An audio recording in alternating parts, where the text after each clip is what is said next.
किसी भी देश की तरक्की और उसकी खुशहाली का आखिर असली राज क्या है? चलिए आज इसी सवाल की तह तक चलते हैं और देखते हैं कि किसी देश की औद्योगिक ताकत उसकी किस्मत कैसे बदल सकती है।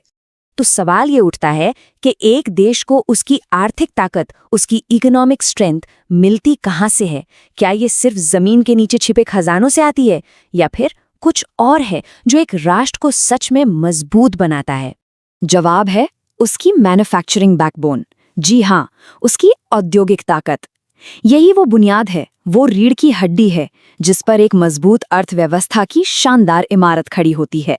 तो सबसे पहले ये समझना जरूरी है कि ये मैन्युफैक्चरिंग या जिसे हम विनिर्माण कहते हैं, आखिर है क्या चीज। और यकीन मानिए, ये सिर्फ फैक्ट्रियों में सामान बनाने से कहीं ज्यादा है।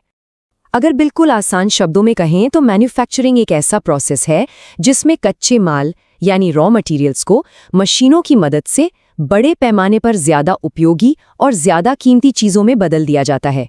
इकोनॉमी की भाषा में इसे सेकेंडरी सेक्टर भी कहते हैं। चलिए एक उदाहरण से समझते हैं। सोचिए एक पेड़ की लकड़ी के बारे में। ये एक कच्चा माल है और दूसरी तरफ है गन्ना। लेकिन जब इन्हें प्रोसेस किया जाता है तो वही लकड़ी बन जाती है कागज और गन्ना बदल जाता है चीनी में। दोनों ही अपने असली रूप से कहीं ज्यादा कीमती और उपयोगी हैं। इसी को कहते हैं वैल्यू एडिशन। और ये कमाल सिर्फ खेतीबाड़ी तक ही सीमित नहीं है। जरा जमीन से निकलने वाले बॉक्साइट को देखिए। मैन्युफैक्चरिंग इसे चमचमाते हुए एल्यूमिनियम में बदल देती है। यही तो है मैन्युफैक्चरिंग की असली पावर, वैल्यू क्रिएट करना। तो अब ये तो समझ आ गया कि मैन्युफैक्चरिंग क्या है, पर अब उस बड़े सवाल पर लौटते हैं कि इसे किसी देश की आर्थिक रीढ़ क्यों कहा जाता है। इसका राज छिपा है समृद्धि के इन 5 स्तंभों यानी 5 पिलर्स में। पहला पिलर, ये खेती को मॉडर्न बनाता है। कैसे?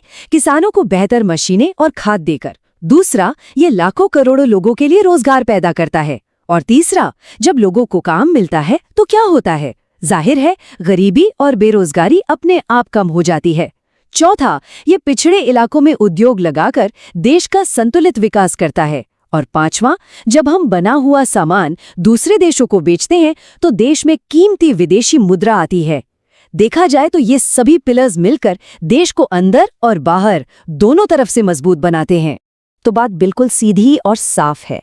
दुनिया में वही देश अमीर और समृद्ध बनते हैं जो अपने कच्चे माल को खुद ही तैयार माल में बदलने की काबिलियत रखते हैं। लेकिन रुकिए, कहानी यहीं खत्म नहीं होती। एक और बहुत गहरा रिश्ता है जिसे समझना बेहद जरूरी है, और वो है खेती और उद्योग के बीच का अटूट बंधन। ये दोनों अलग अलग नहीं बल्कि एक ही सिक्के के 2 पहलू हैं। ये एक दूसरे को देने और लेने का रिश्ता है। देखिए, खेत जो हैं वो इंडस्ट्रीज को कच्चा माल देते हैं, जैसे कपास या गन्ना, और बदले में इंडस्ट्रीज क्या करती हैं? वो किसानों को आधुनिक ट्रैक्टर, फर्टिलाइजर और मशीनें देती हैं, जिससे खेतों की पैदावार कई गुना बढ़ जाती हैं। और ये बात इस रिश्ते को एकदम परफेक्ट तरीके से बताती है। दोनों हैंड इन हैंड चलते हैं, एक दूसरे के बिना अधूरे हैं। मतलब एक की तरक्की ही दूसरे की तरक्की की गारंटी है। तो चलिए फटाफट से देखते हैं कि आज हमने क्या क्या मुख्य बातें सीखी। पहली, मैन्युफैक्चरिंग कच्चे माल को कीमती सामान में बदलती है। दूसरी, ये किसी भी देश की आर्थिक रीढ़ है जो विकास को रफ्तार देती है। और तीसरी, खेती और उद्योग एक दूसरे के बिना अधूरे हैं, ये एक दूसरे पर पूरी तरह निर्भर हैं। तो चलिए इस बहुत बड़ी पहेली को सुलझाने की कोशिश करते हैं। सोचिए, लाखों फैक्ट्रियां हैं, हजारों बिजनेसेस हैं, कोई इन सबको एक साथ कैसे समझेगा? इसका कोई मैप, कोई ब्लूप्रिंट कैसे बनेगा? देखिए, इसका जवाब छिपा है क्लासिफिकेशन में, यानी चीजों को अलग अलग ग्रुप्स में बांटने में। यही वो टूल है जो हमें पूरी इकोनॉमी की बनावट को देखने के लिए एक ब्लूप्रिंट देता है। और इसका मतलब ये नहीं है कि हम बस एक लंबी सी लिस्ट बना दें। नहीं, असल में ये अलग अलग नजरिए हैं, कह सकते हैं कि अलग अलग चश्मे हैं, जिनसे हम इकोनॉमी के पैटर्न को देख पाते हैं और समझ पाते हैं कि सब कुछ एक दूसरे से कैसे जुड़ा है। तो बात यह है कि इंडस्ट्रीज को समझने के लिए एक्सपर्ट्स के पास 5 मेन लेंस या नजरिए होते हैं। आइए जरा देखते हैं कि ये 5 नजरिए आखिर हैं क्या। ये स्लाइड कह सकते हैं पूरे फ्रेमवर्क का निचोड़ है। चलिए एक एक करके समझते हैं। पहला लेंस है कच्चा माल। मतलब क्या इंडस्ट्री खेती से जुड़ी है, जैसे कॉटन, या फिर जमीन से निकलने वाले मिनरल्स पर, जैसे लोहा। दूसरा है मुख्य भूमिका। क्या वो इंडस्ट्री दूसरी इंडस्ट्रीज के लिए सामान बनाती है, या फिर सीधे हम जैसे कस्टमर्स के लिए, जैसे टूथपेस्ट। तीसरा है पूंजी निवेश। मतलब इंडस्ट्री छोटी है या बड़ी। चौथा है स्वामित्व। उसे चला कौन रहा है, सरकार, कोई प्राइवेट कंपनी, या फिर सब मिलकर। और पांचवा है वजन और आकार। क्या वो भारी भरकम सामान बनाती है, या फिर हल्के फुल्के इलेक्ट्रिकल गुड्स। ये फ्रेमवर्क हमें किसी भी इंडस्ट्री को कई एंगल से देखने की ताकत देता है। तो चलो इस फ्रेमवर्क को जरा एक्शन में देखते हैं। हम पहले लेंस यानी कच्चे माल पर फोकस करेंगे, और उसमें भी खास तौर पर एग्रो बेस्ड यानी खेती पर आधारित इंडस्ट्रीज को समझेंगे। एग्रो बेस्ड इंडस्ट्रीज, नाम से ही साफ है, ये वो इंडस्ट्रीज हैं जिनका कच्चा माल सीधा सीधा खेती से आता है, जैसे कि कॉटन हो गया, जूट, चीनी, चाय, कॉफी, ये सब। ये इंडस्ट्रीज हमारे देश के खेतों और फैक्ट्रियों के बीच एक सीधी और बहुत मजबूत कड़ी है। और इन सब में से टेक्सटाइल इंडस्ट्री यानी कपड़ा उद्योग अपने आप में बहुत खास है। क्यों? क्योंकि ये सिर्फ प्रोडक्शन में ही बड़ा हिस्सा नहीं रखता, बल्कि लाखों लोगों को रोजगार देता है और देश के लिए विदेशी मुद्रा भी कमाता है। तो इसे समझना तो बनता है। और पता है, कपड़ा उद्योग पूरे देश में अकेला ऐसा उद्योग है जिसके पास ये पूरी की पूरी वैल्यू चेन है। मतलब खेत में उगे रेशे से लेकर उससे धागा बनाने, फिर धागे से कपड़ा बुनने, और आखिर में उस कपड़े से पहनने के लिए गारमेंट्स बनाने तक हर एक स्टेप पर वैल्यू जुड़ती जाती।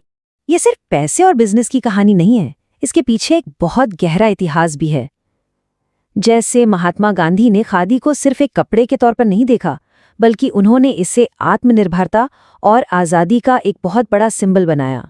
तो चलिए अब थोड़ा और जूम इन करते हैं और भारत की टेक्सटाइल इंडस्ट्री की दो सबसे बड़ी जान, कॉटन और जूट, इनकी कहानी देखते हैं। आपने कभी सोचा है कि इंडस्ट्रीज किसी खास जगह पर ही क्यों होती हैं? इसके पीछे हमेशा कुछ ठोस वजहें होती हैं। तो यहाँ एक बहुत बड़ा सवाल उठता है, भारत की ज्यादातर सूती कपड़ा मिल्स महाराष्ट्र और गुजरात में ही क्यों हैं? असल में यहाँ कई चीजें एक साथ आकर मिलती हैं, एक परफेक्ट स्टॉर्म की तरह। एक तो कच्चा कपास वहीं मिल जाता है, दूसरा वहाँ की नमी वाली हवा धागा बनाने के लिए बेस्ट है, फिर काम करने वाले स्किल्ड लोग भी हैं, और सामान को देश विदेश भेजने के लिए बड़े बड़े बंदरगाह भी हैं। इन सब ने मिलकर इस इलाके को कॉटन इंडस्ट्री का हब बना दिया। तो ये तो हुई कॉटन की बात। अब चलते हैं जूट की तरफ, और इसकी कहानी तो और भी दिलचस्प है। भारत की लगभग सारी जूट इंडस्ट्री पश्चिम बंगाल में हुगली नदी के किनारे ही क्यों बसी हुई है? यहाँ भी लोकेशन ही सब कुछ है। देखिए कैसे जूट उगाने वाले खेत बिल्कुल पास में हैं। नदी के रास्ते सामान लाना ले जाना बहुत सस्ता पड़ता है, काम करने वाले लोग आसानी से मिल जाते हैं, और एक्सपोर्ट के लिए कलकत्ता का बड़ा पोर्ट भी है। इन सब वजहों ने यहाँ एक मजबूत जूट कॉरिडोर बना दिया है। तो ये जो आमने सामने की तुलना है, ये बहुत मजेदार है। ये दिखाती है कि कैसे दो इंडस्ट्रीज जो दोनों ही खेती पर आधारित हैं, अपनी अलग अलग जरूरतों की वजह से देश के दो बिल्कुल अलग अलग कोनों में जाकर बस गई। एक को नमी वाली हवा चाहिए थी, तो दूसरे को सस्ता पानी का रास्ता।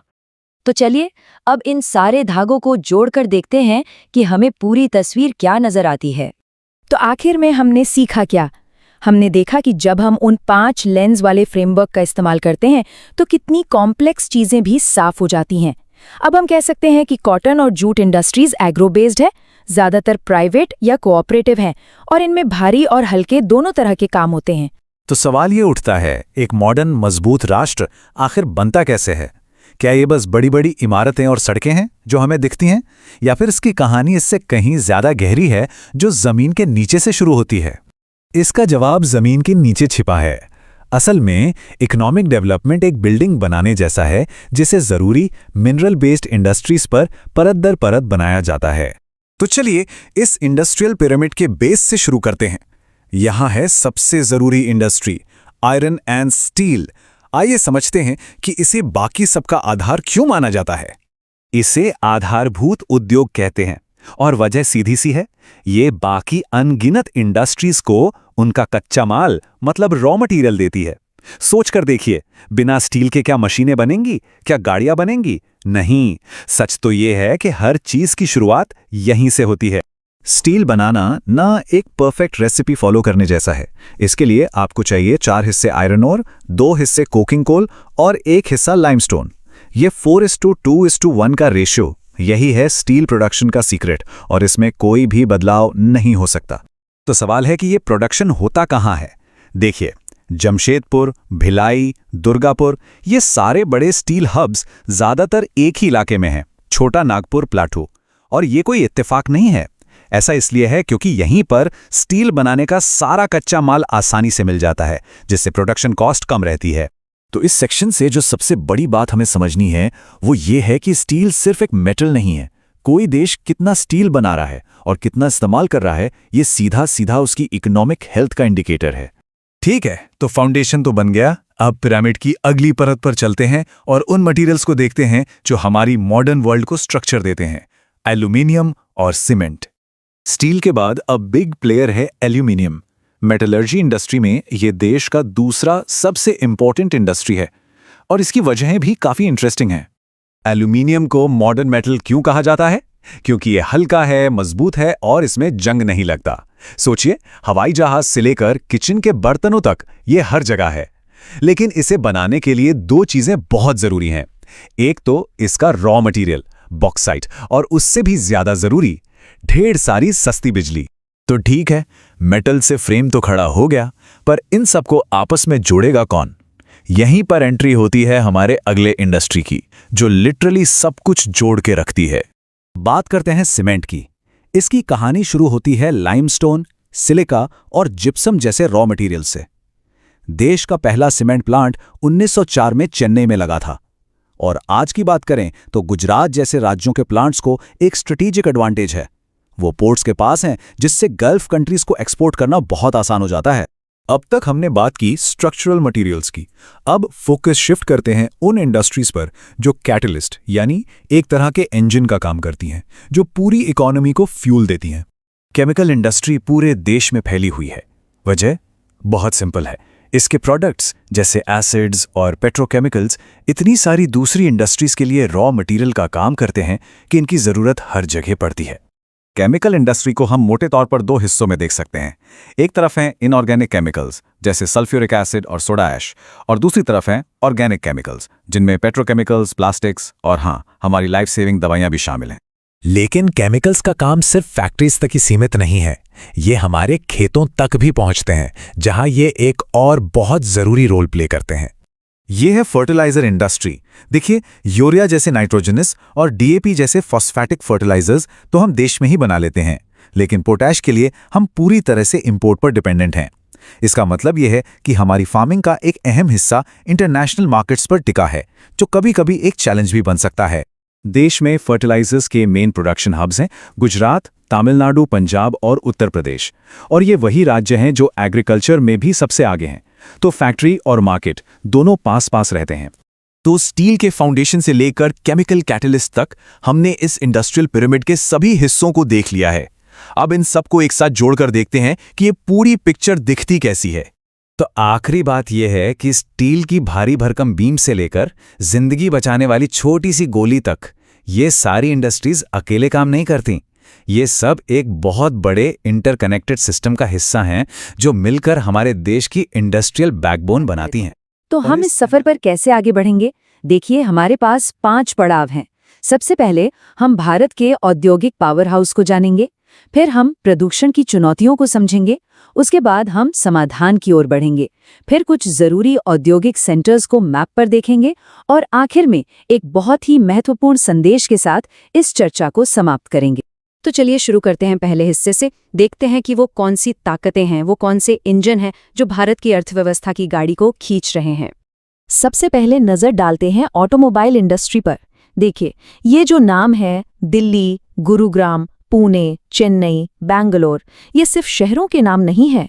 ये वो पावर हाउसेज हैं जहां से देश की सड़कों पर दौड़ने वाली गाड़ियां बनकर निकलती हैं।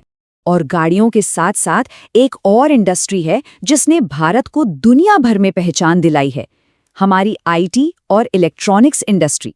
और देखिए कितनी दिलचस्प बात है, पुणे और चेन्नई जैसे शहर जहां एक तरफ गाड़ियों के इंजन बनते हैं, वहीं दूसरी तरफ दुनिया बदलने वाले सॉफ्टवेयर कोड्स भी लिखे जाते हैं। लेकिन जब बात टेक्नोलॉजी की हो तो एक नाम सबसे ऊपर आता है, बैंगलोर। ये सिर्फ एक शहर नहीं है, ये भारत के टेक सपनों का सेंटर है। पूरी दुनिया इसे इंडिया की सिलिकॉन वैली के नाम से जानती है। तो इन सभी इंडस्ट्रीज का नतीजा क्या निकलता है? देखिए, इन कारखानों की चिमनियों से सिर्फ धुआं नहीं निकलता, बल्कि लाखों घरों के चूल्हे भी जलते हैं। ये उद्योग असल में रोजगार पैदा करने की विशाल मशीनें हैं, जो हमारी अर्थव्यवस्था को लगातार आगे बढ़ा रही हैं।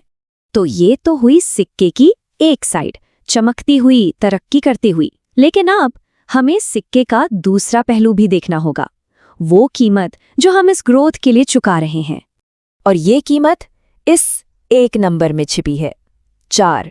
जी हाँ, ये वो 4 मुख्य तरीके हैं जिनसे औद्योगिक विकास हमारे पर्यावरण पर असर डाल रहा है। तो ये है वो 4 चेहरे प्रदूषण के। हवा जिसमें हम सांस लेते हैं, पानी जो हम पीते हैं, जमीन जो हमें अनाज देती है, और यहाँ तक कि ध्वनि यानी हमारे आसपास की शांति, सब पर इसका असर पड़ रहा है। और अगर हमें ये समझना है कि ये खतरा कितना बड़ा हो सकता है, तो हमें इतिहास में ज्यादा दूर जाने की जरूरत नहीं है। भोपाल गैस त्रासदी, ये सिर्फ एक हादसा नहीं था, ये एक दहला देने वाली चेतावनी थी कि अगर हमने पर्यावरण को नजरअंदाज किया तो नतीजे कितने भयानक हो सकते हैं। तो अब सवाल ये उठता है कि क्या करें? क्या हम विकास को रोक दें? नहीं, हमें एक रास्ता खोजना होगा, संतुलन का रास्ता। चलिए देखते हैं कि इस पर्यावरणीय गिरावट को हम कैसे कंट्रोल कर सकते हैं। देखिए, हमारी नदियों को बचाने का एक बहुत जरूरी तरीका है औद्योगिक कचरे को साफ करना। ये एक 3 स्टेप प्रोसेस है, बिल्कुल एक एडवांस्ड वाटर फिल्टर की तरह। पहले स्टेप में पानी से मोटी मोटी गंदगी हटाई जाती है, दूसरे में बायोलॉजिकल तरीकों से सफाई होती है, और तीसरे और आखिरी स्टेप में घुले हुए केमिकल्स को निकालकर पानी को दोबारा इस्तेमाल के काबिल बनाया जाता है। लेकिन बात सिर्फ गंदे पानी को साफ करने तक ही सीमित नहीं है, हमें एक 360 डिग्री अप्रोच अपनानी होगी। जैसे पानी को बार बार रिसाइकिल करके इस्तेमाल करना, बारिश के पानी को बचाना, और हाँ, फैक्ट्रियों के आसपास ज़्यादा से ज़्यादा पेड़ लगाना, जो एक ग्रीन शील्ड की तरह काम करते हैं और प्रदूषण को सोख लेते हैं। और ये सारी कोशिशें एक ही सोच पर आधारित हैं, जिसे एनसीईआरटी के इन शब्दों में बहुत खूबसूरती से बताया गया है। सतत विकास के लिए आर्थिक विकास को पर्यावरण संरक्षण के साथ एकीकृत करने की आवश्यकता है। मतलब साफ है, विकास और पर्यावरण दुश्मन नहीं, बल्कि एक ही गाड़ी के 2 पहिए हैं। चलिए, अब तक हमने जो कुछ भी समझा है उसे भारत के नक्शे पर देखते हैं। ये जानकारी खास तौर पर एग्जाम के लिहाज से बहुत काम की है। ये वो नाम है जहां भारत की औद्योगिक ताकत का लोहा बनता है। हमारे आयरन और स्टील प्लांट्स, जमशेदपुर, बोकारो, राउरकेला, ये वो शहर हैं जो देश के इंफ्रास्ट्रक्चर की रीढ़ हैं। और अब बात करते हैं भारत के एक सबसे पुराने और महत्वपूर्ण उद्योग की, सूती कपड़ा उद्योग। मुंबई, अहमदाबाद, कोयम्बटूर, ये वो केंद्र हैं जहां धागों से भारत की कहानी बुनी जाती है। और गोल्डन फाइबर यानी जूट को कैसे भूल सकते हैं? इसका ज्यादातर कारोबार पश्चिम बंगाल में हुगली नदी के किनारे बसे इलाकों में होता है, जैसे कोलकाता और हुगली बेसिन। और एक बार फिर नजर डालते हैं भारत के नए जमाने के औद्योगिक मंदिरों पर, हमारे software technology parks. Bangalore, Hyderabad, Noida, Pune, ये वो शहर हैं जो भारत की डिजिटल ताकत को दुनिया तक पहुंचा रहे हैं। तो हमने इंडस्ट्रीज देखी, प्रदूषण की समस्या को समझा और समाधान के रास्ते भी तलाशे। अब वक्त है इन सारी बातों को जोड़कर अंतिम संदेश को समझने का। और वो अंतिम संदेश, वो सार इस एक वाक्य में छिपा है। विनिर्माण उद्योग आर्थिक विकास की रीढ़ हैं। सतत विकास प्राप्त करने के लिए उनके विकास को पर्यावरण संरक्षण के साथ संतुलित किया जाना चाहिए। यही इस पूरी चर्चा का निचोड़ है। और देखिए, ये जो जानकारी है, ये सिर्फ समझने के लिए नहीं है, इसे आगे बढ़ाने की भी एक जिम्मेदारी है। अगर आपको ये सारी बातें समझ में आईं, अच्छी लगीं, तो इसे लाइक और शेयर जरूर करें, और ई-पाठशाला यूट्यूब चैनल को सब्सक्राइब करना न भूलें। जरा सोचिए, एक शेयर से ये जरूरी जानकारी किसी ऐसे स्टूडेंट तक पहुंच सकती है जिसे इसकी सख्त जरूरत हो। आपके एक छोटे से कदम से किसी की पढ़ाई का सफर आसान हो सकता है। तो चलिए, इस ज्ञान की रोशनी को मिलकर आगे बढ़ाते हैं।